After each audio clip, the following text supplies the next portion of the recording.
Bapak, Ibu, saudara-saudari, rekan-rekan muda dan anak-anak yang dikasihi Tuhan. Injil hari Minggu Paskah pagi ini yang kita dengarkan baru saja diambil dari Injil Yohanes bab 20 ayat 1 sampai 9. Injil yang kita dengarkan hari ini diawali dengan sebuah keterangan waktu. Pada hari pertama pekan itu, pagi-pagi benar ketika hari masih gelap. Tetapi kiranya keterangan waktu yang disampaikan oleh penginjil Yohanes ini bukan hanya menerangkan soal waktu saja, tetapi juga menerangkan tentang sesuatu yang simbolis. Gelapnya pagi saat Maria Magdalena pergi ke kubur Yesus, kiranya juga menggambarkan kegelapan hati Maria Magdalena. Kenapa? Karena Yesus yang mencintai dia dan juga dia cintai karena telah mendampingi dan mengajarnya dengan dalam iman telah wafat. Namun saudara-saudari yang terkasih, yang menarik adalah gelapnya pagi, gelapnya yang dialami oleh Maria Magdalena ketika dia mengunjungi makam Yesus adalah gelapnya pagi, bukan gelapnya sore. Maksudnya apa? Gelapnya pagi mempunyai masa depan pada situasi yang lebih cerah, yang lebih terang. Pagi akan menuju pada siang, pada situasi di mana cahaya menjadi lebih banyak dan semua menjadi terang benderang. Berbeda dengan gelapnya sore yang akan membawa kita kepada kegelapan yang lebih pekat.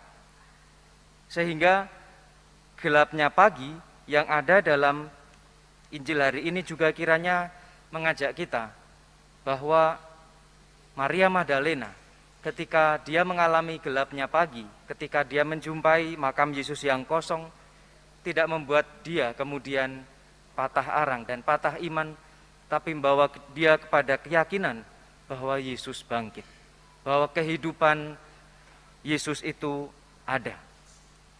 Saudara-saudari yang terkasih, kiranya kita juga yang hari ini merayakan Paskah bersama secara lebih meriah dari 2 tahun terakhir juga mengalami Paskah dalam situasi sedikit gelap.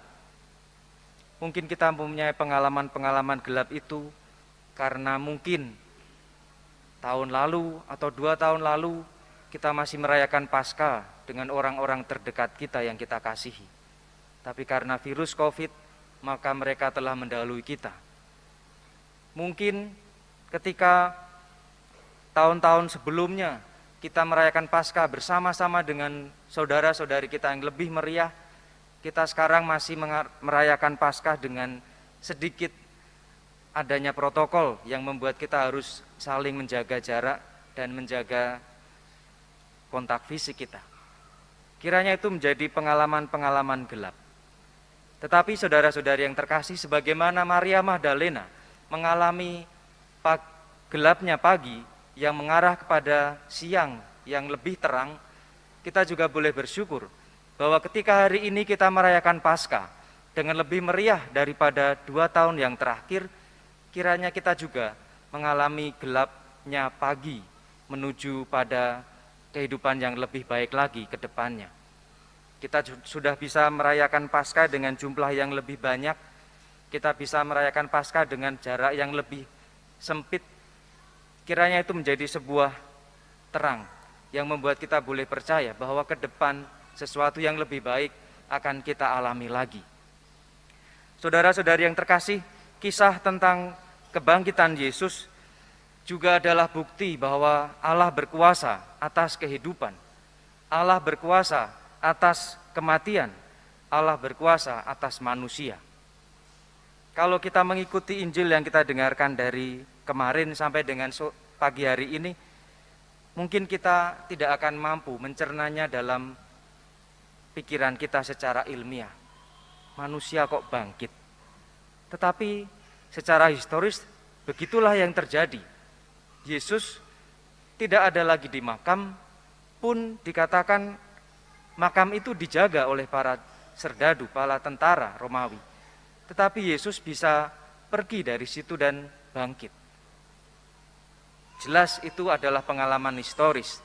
Tetapi lebih dari itu saudara-saudari yang terkasih, bahwa kita bukan hanya pemuja sejarah. Kita bukan hanya kagum akan sejarah masa lalu, tetapi kita lebih percaya akan kuasa yang ditimbulkan olehnya. Kita tahu para rasul yang ditinggalkan oleh Yesus ketika tahu bahwa Yesus wafat, mereka mengurung diri di tempat mereka.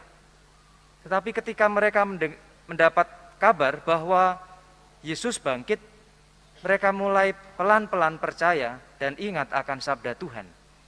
Dan bahkan mereka kemudian berani menjadi martir mewartakan Yesus yang bangkit. Kita beriman kepada Yesus pada saat ini karena kebangkitan iman mereka, kebangkitan semangat para rasul dari keterpurukan mereka, kesedihan mereka ditinggalkan oleh Yesus.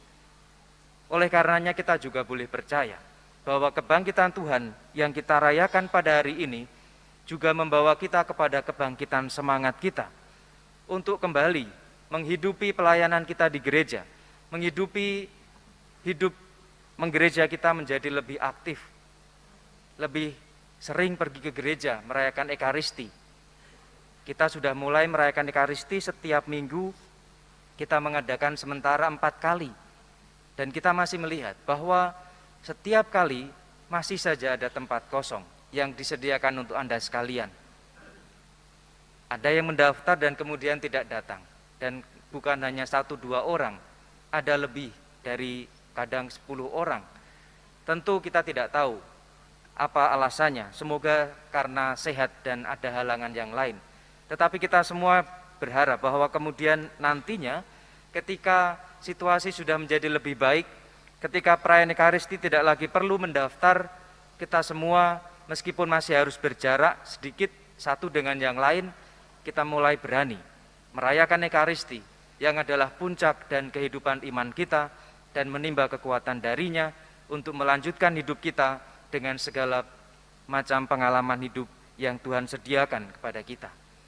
Semoga saudara-saudara yang terkasih, warta kebangkitan Tuhan juga menjadi warta kebangkitan iman dan semangat kita sebagaimana telah diteladankan oleh para rasul yang karena kebangkitan Tuhan dengan rela memberikan seluruh hidupnya untuk pewartaan kabar sukacita kerajaan Allah.